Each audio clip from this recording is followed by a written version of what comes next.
We possess the most sophisticated cerebral cortex in the known universe. Yet, at 11 at night, this magnificent biological machine completely shuts down its rational control. Your hand reaches for the refrigerator without a single physical signal of hunger. You are not starving. But your fingers do not obey logic. They mechanically seek an immediate biochemical hit. The paradox of the modern mind is that we constantly try to solve an equation of the soul using the variables of digestion. The tragedy of this mechanism is mathematically predictable. A short glucose spike floods your brain with dopamine, creating an illusion of safety. But the half-life of this chemical comfort is brutally brief. Within 30 minutes, the crash leaves you in a deeper void, buried under a heavy layer of guilt. This compulsive cycle methodically dismantles your personality structure. It exhausts your joy receptors, turning the profound search for existential meaning into a primitive loop of chewing and regretting. I want to tell you the scientific truth. You do not lack willpower, and you do not need another diet. What you are experiencing is a neurobiological glitch, a miswritten code that we can debug. By utilizing the laws of neuroplasticity, we can consciously deconstruct these triggers and rewire your neural pathways. There is a clear way out. At the end of our conversation, I will give you a scientifically grounded protocol that will help you physically rebuild this mechanism and reclaim your freedom. The silence of a sterile white room presses against the ears. Inside an MRI scanner, a human brain is monitored. I watch the screen as a flash of thermal colors illuminates the nucleus accumbens, the deep reward center. This neurobiological explosion was not triggered by a spiritual revelation or an act of love. It was triggered simply by the thought of a sugary dessert. Here, the boundary between hunger and psychological desperation becomes clear. As a researcher of human nature, I realize we must radically separate two phenomena our culture constantly confuses: metabolic hunger and existential hunger. Metabolic hunger originates in the stomach. It is a simple request for biological fuel. But the craving that drives you to the kitchen at midnight originates entirely in the limbic system. It is a distress signal from a nervous system that feels profoundly unsafe, attempting to anesthetize emotional pain with a predictable chemical compound. To understand this, we must look at the evolutionary architecture of our minds. Our feeding behavior is governed by the most ancient structures of the brain. For a newborn infant, milk is not merely calories. In those formative neural networks, the intake of warm nourishment, the physical safety of a mother's embrace, and the absolute feeling of being loved are woven into a single neurological knot. Food and love become synonymous at the very dawn of our biological consciousness. Decades later, when you face the brutal stress of modern life, when you feel isolated or disconnected from your higher purpose, that ancient program activates. Your brain, feeling the coldness of a complex world, blindly reaches for that original source of warmth. It remembers that swallowing once equaled maternal protection. We do not overeat because we lack moral fiber. We overeat because our inner architecture is desperately trying to recreate the neurochemistry of unconditional love.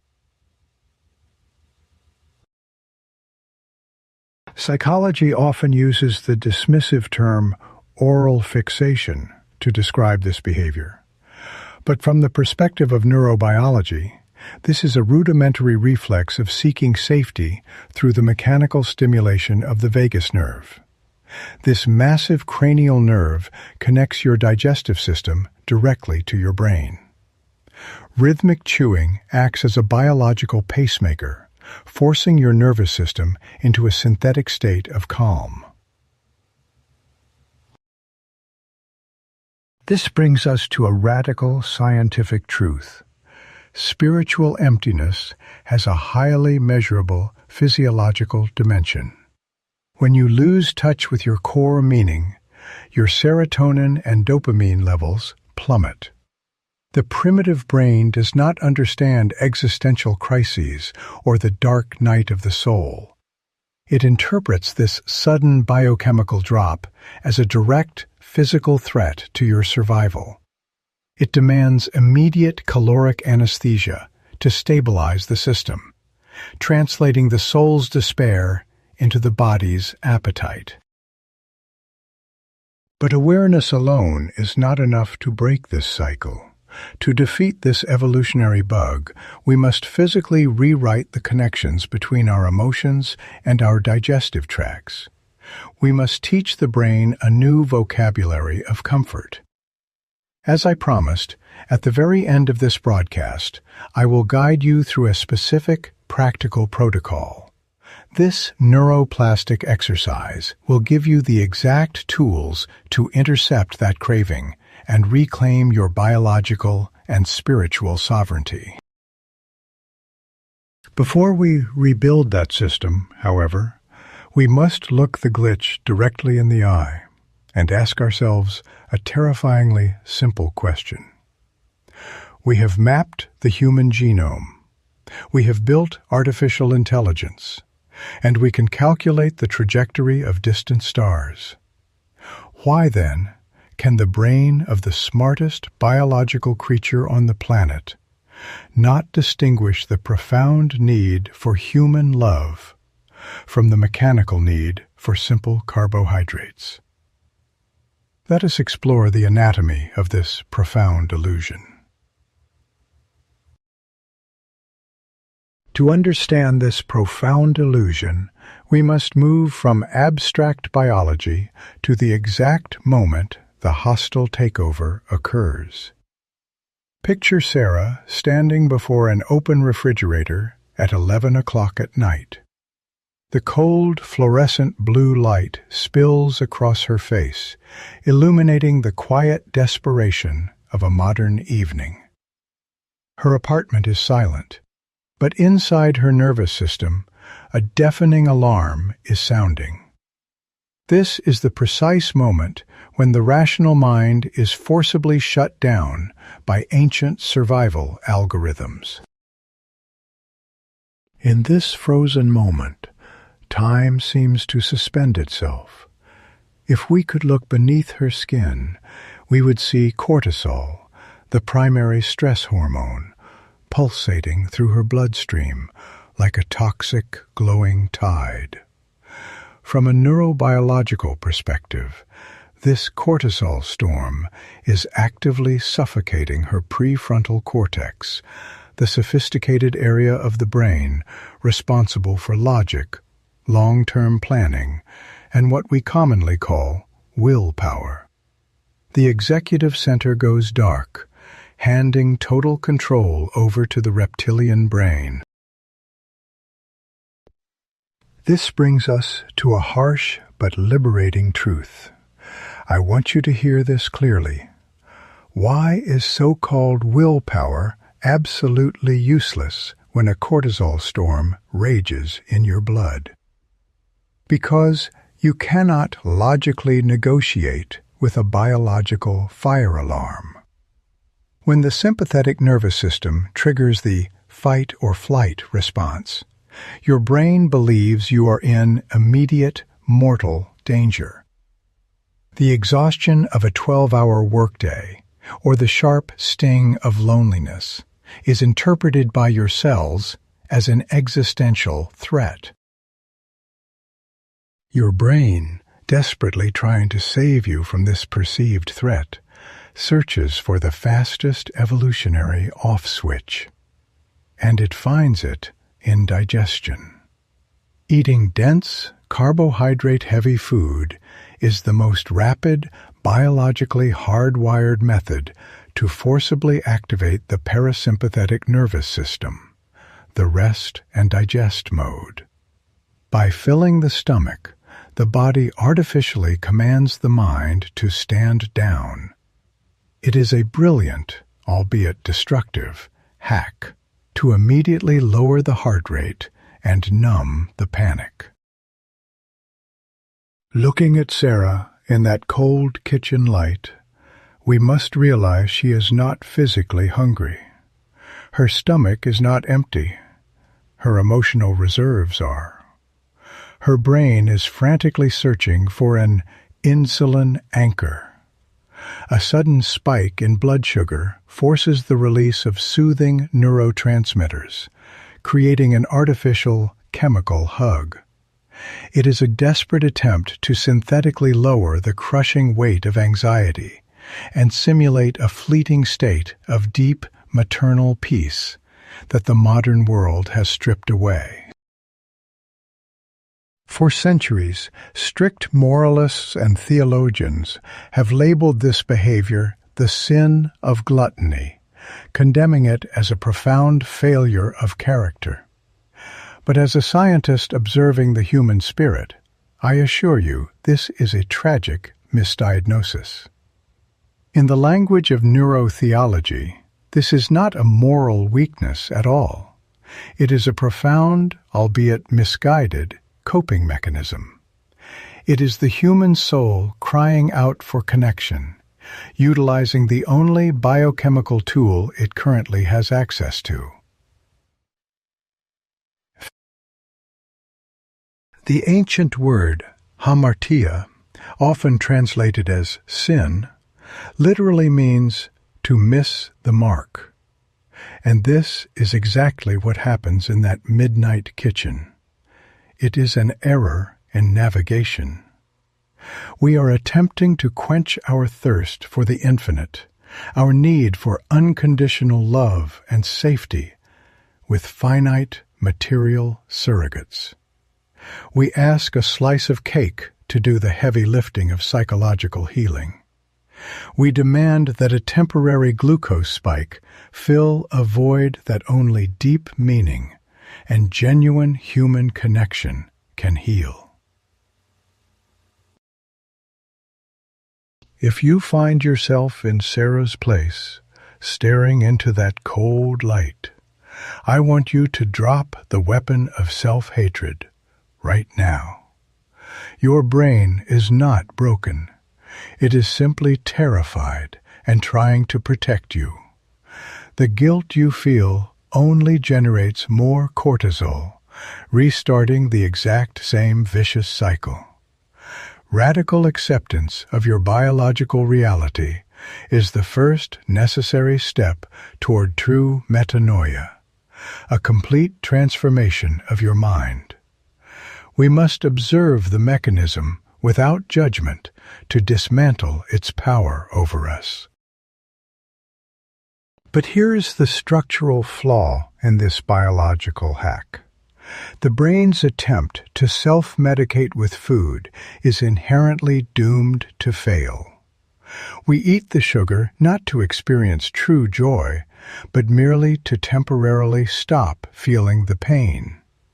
Yet the relief is agonizingly brief. Why does the medicine stop working? Why, as the days go by, does the dose always have to increase just to achieve the same fleeting numbness? To answer this, we must examine the ruthless mathematics of the dopamine trap. To understand this trap, We must step away from the quiet kitchen and enter the deafening reality of a modern open-space office. We see David surrounded by crushing deadlines and sensory overload. He sits staring blankly at a spreadsheet, mechanically chewing his third sweet cookie. He is not savoring the taste, and he is certainly not experiencing joy. What we are witnessing is not a celebration of food, but a systemic, desperate act of chemical anesthesia.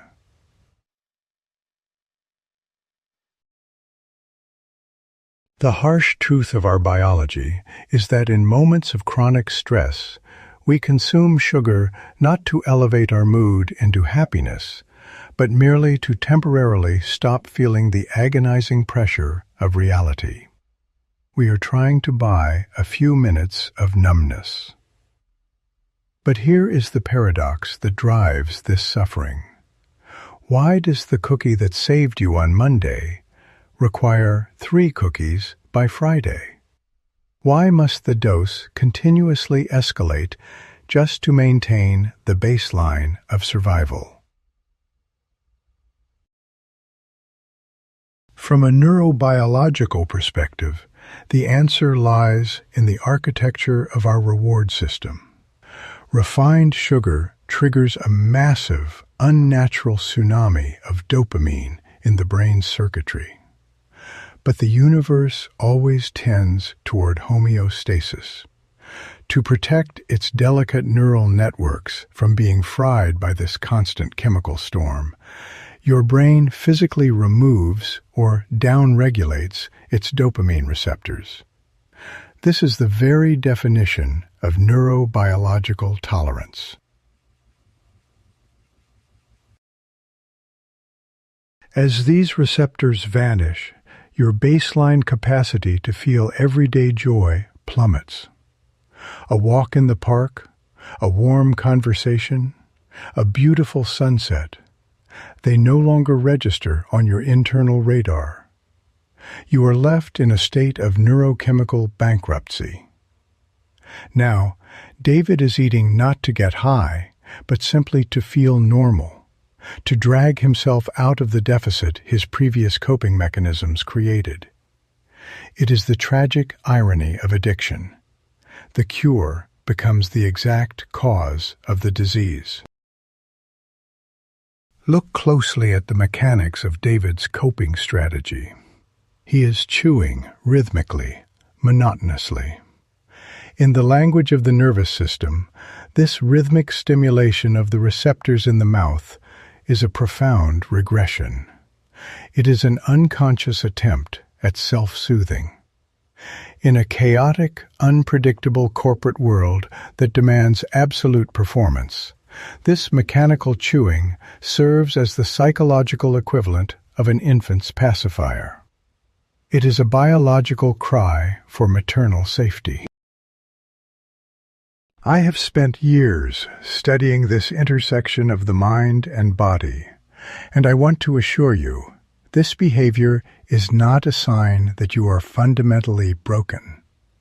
If you recognize yourself in this mechanical chewing, understand that your brain is executing a brilliantly designed survival protocol, albeit an outdated one. You are trying to survive in a high-speed digital jungle using the hardware of a hunter-gatherer. The pain you feel is real, and the exhaustion is profound. To break this relentless dopamine loop, we must change the very informational environment our mind inhabits.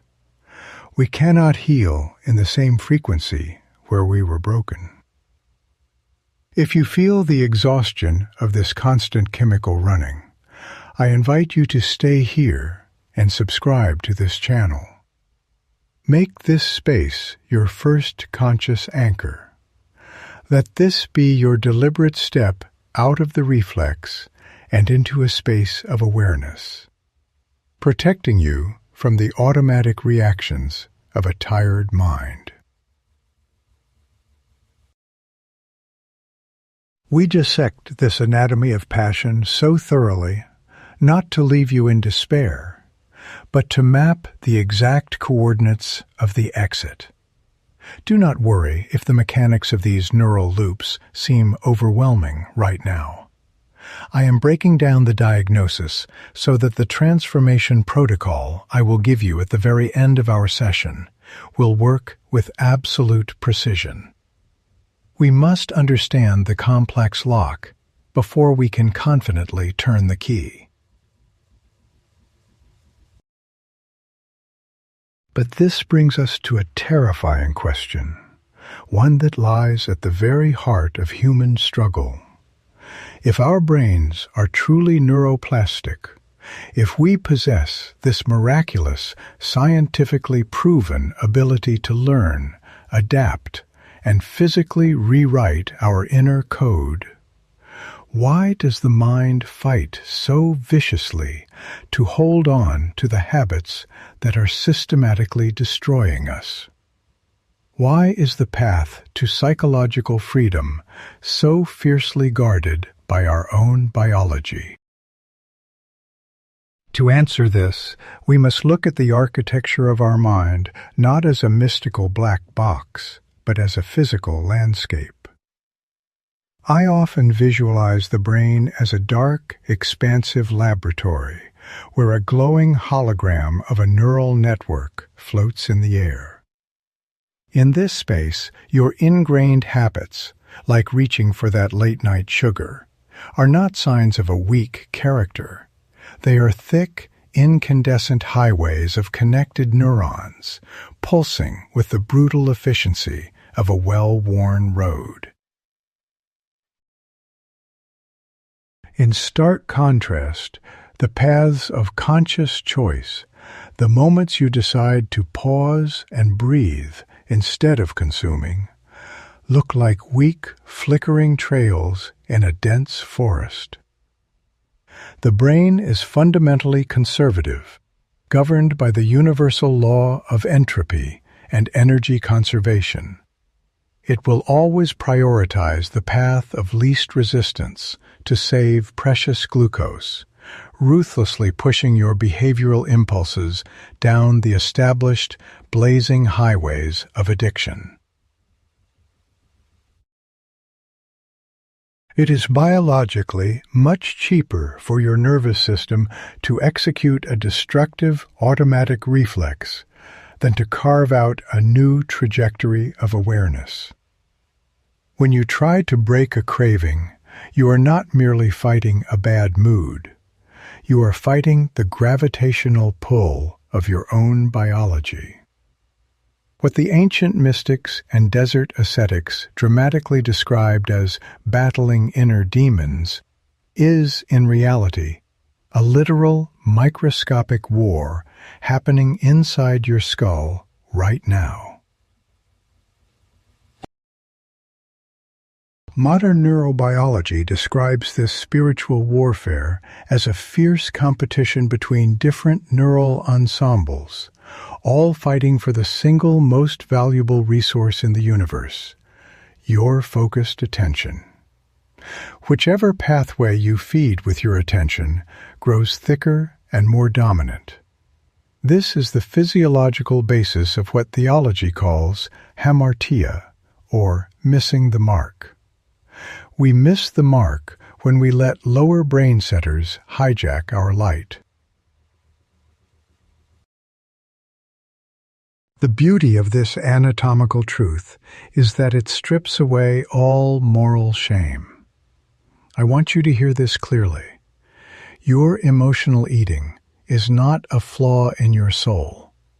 It is a highly efficient piece of software executing a flawed line of code. But because you are the programmer, and because of the miracle of neuroplasticity, this code can be rewritten. The thick highways of dopamine dependency can be dismantled, and those flickering trails of awareness can become your new default state. So where exactly does our power lie? If the highways are already built, how do we stop the traffic? The answer lies in the concept of free will. In the realm of spiritual physics and neurobiology, free will is not some grand, sweeping philosophy. It is surprisingly small.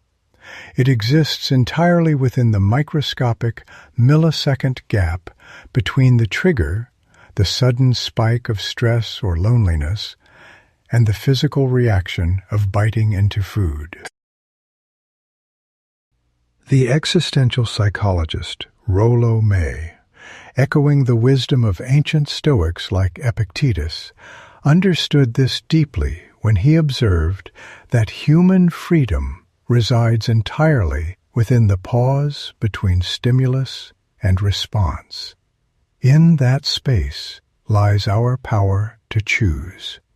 Expanding that tiny gap is the ultimate goal of any genuine spiritual practice. It is about inserting a wedge of conscious observation between the emotional void and the mechanical act of chewing. When you feel the craving rise, the incandescent highway in your brain lights up, demanding immediate compliance. But in that exact moment, if you simply pause, if you take one deep breath and observe the sensation without acting on it, you deny that pathway its electricity. You force the impulse off the highway and onto the flickering trail. With every single pause, the old demon starves, and the new architecture of your mind grows stronger. We are literally rebuilding the sanctuary of our mind, brick by brick, neuron by neuron. But what happens when we finally stop feeding the old pathways? What happens when we refuse the artificial comfort and simply sit in the silence we have been running from? If we dismantle the coping mechanism, we are left face to face with the original wound. And this forces us to confront a terrifying, yet ultimately liberating reality about the nature of our hunger. When we dismantle that coping mechanism, we do not step into immediate peace. We step into a profound, echoing silence. Look closely at Sarah in this moment. She stands before her bathroom mirror, the harsh light illuminating the fatigue she has been trying to eat away. The midnight snack, her usual insulin anchor, has been deliberately set aside. This is the practical breaking point. This is the terrifying, voluntary refusal of biochemical anesthesia, the beginning of true neuroplasticity. By refusing to engage in that deeply ingrained motor pattern, Sarah is consciously starving the artificial highway of her addiction. But the brain, deprived of its expected dopamine surge, goes into an immediate state of alarm. The silence in the room suddenly presses against her ears, louder than the noise of a crowded street. When we stop running from ourselves, the sudden stillness feels dangerous. We are finally left alone with the very entity we have been fleeing, our own unmet, aching void. Which brings us to the most uncomfortable question we can ask ourselves. What deafening truth about your life would you hear if, one evening, you symbolically taped your mouth shut, locked away the food, and simply sat in that excruciating silence? When the jaw stops its mechanical, pacifying rhythm, the static noise of the mind clears. Without the sudden influx of glucose to artificially elevate your serotonin, the neurochemical fog lifts, and the raw reality of your existence rushes in. What surfaces in that silence is what the psychiatrist Carl Gustav Jung called the shadow. It is the repository of every suppressed emotion, every unspoken fear, and every neglected boundary. When you forcefully block the habitual pattern of oral fixation, these exiled parts of your psyche flood the conscious mind. You might feel a sudden, crushing wave of loneliness, an intense flash of anger, or a deep, paralyzing sorrow. It is crucial that you understand the science of this moment. This sudden surge of negative emotion is not a deterioration of your mental state. It is not a sign that you are failing. From a neurobiological perspective, this is the magnificent, painful process of thawing. You are removing the emotional frostbite. The pain you feel is the tissue of your soul coming back to life, demanding to be acknowledged, demanding to be felt without the numbing effect of chemical suppression.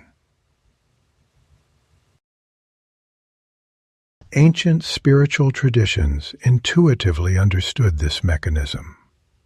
What they called asceticism or fasting was never meant to be a punishment of the flesh. It was, in modern terms, a strategic dopaminergic detox. It is the deliberate reduction of external, artificial consumption to free up cognitive and spiritual resources. By sitting with the discomfort, you are actively starving the parasite of addiction and restoring your inner sovereignty. You literally win back your right to choose. Look again at Sarah's reflection in the glass. Tears are streaming down her face, but these are not the bitter tears of guilt or shame that follow a binge. These are the tears of profound catharsis. Neurologically, crying is the body's natural mechanism for flushing excess cortisol. She is crying because she has finally met herself. She has stopped confusing her profound hunger for love with a craving for carbohydrates. This is the harsh, necessary meeting with reality. The illusion has been shattered. The food was never the problem, and it was never the cure. The oral fixation was merely a symptom of a nervous system desperately trying to regulate a soul that felt fundamentally unsafe and disconnected from the source. This realization is heavy, but it is the bedrock of true healing. You cannot rewrite a line of code in your brain until you are brave enough to read the error message exactly as it is written. I want to pause here and ask you to step into that bathroom alongside Sarah. Look into your own mirror.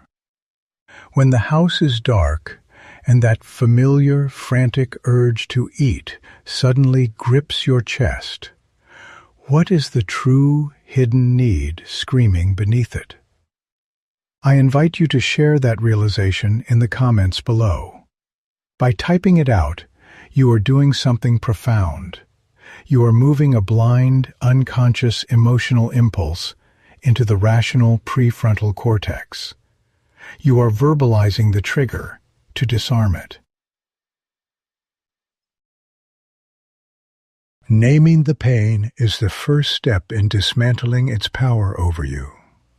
Once you realize that your midnight craving is actually a frozen cry for intimacy, a desperate plea for rest, or a rebellion against a life devoid of meaning, the power dynamic shifts. You are no longer a victim of a broken metabolism. You are an awakened observer, diagnosing a systemic glitch. This profound shift in perspective, this metanoia, or complete change of mind, is the foundation of spiritual realism.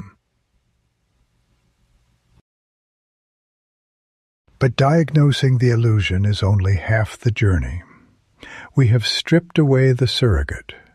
We have looked into the abyss of our own unmet needs and realized that a biological attempt to soothe an existential void is a mathematical impossibility. The raw, unmedicated truth is now exposed. The question that remains is the most critical one of your life. If we can no longer use food to simulate safety, how do we actually feed a soul that is starving for the absolute? After the storm of confronting our own reflection, a profound stillness eventually follows. Imagine stepping out of that painful night and into the soft, quiet light of a new dawn. David is sitting at a clean, empty table. There are no spreadsheets, no noise, and no desperate attempts to numb the mind with sugar. There is only a single glass of water before him. His breathing is slow and even. This is not the exhaustion of defeat.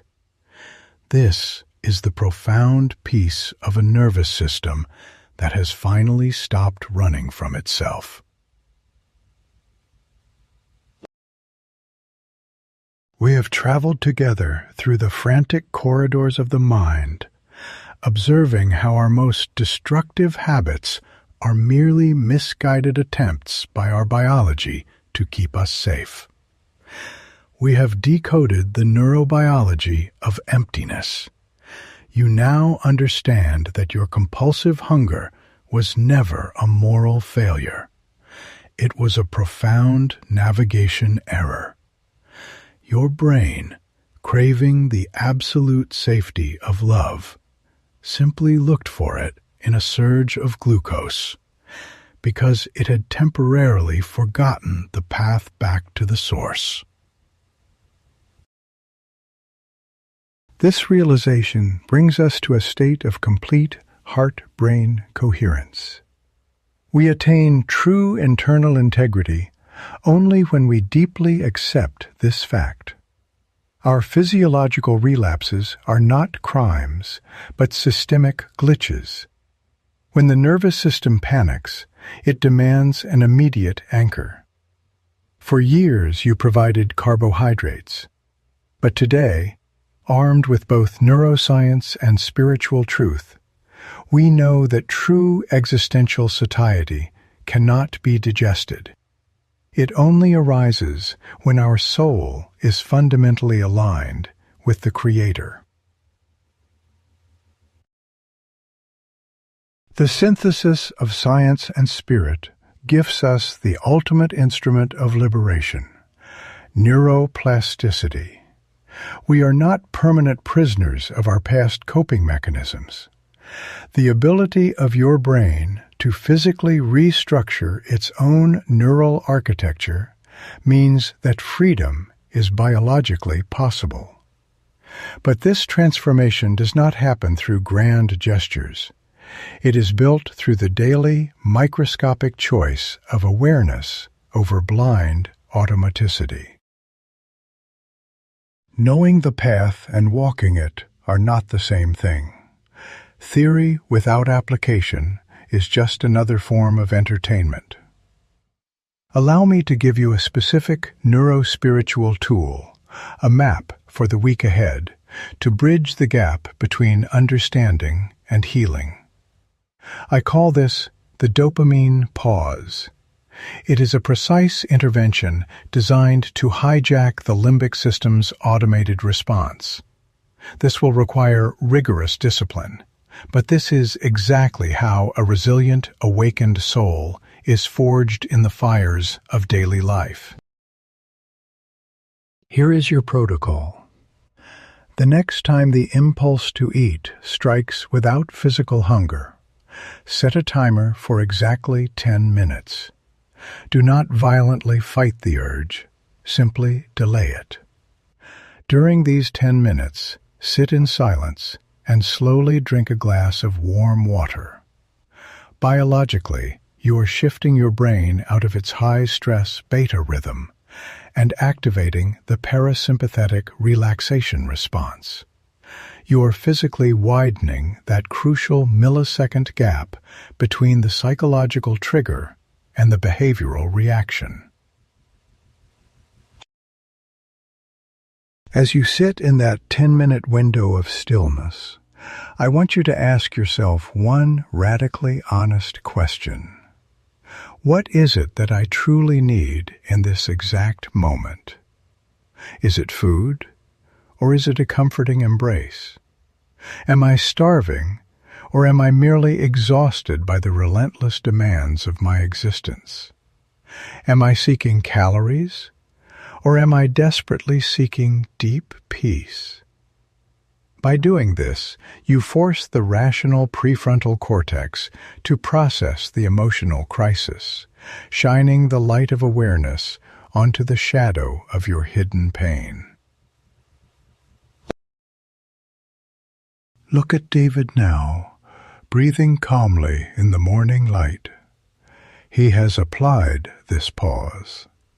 He is no longer running in frantic circles, seeking an insulin spike to numb his sensory overload.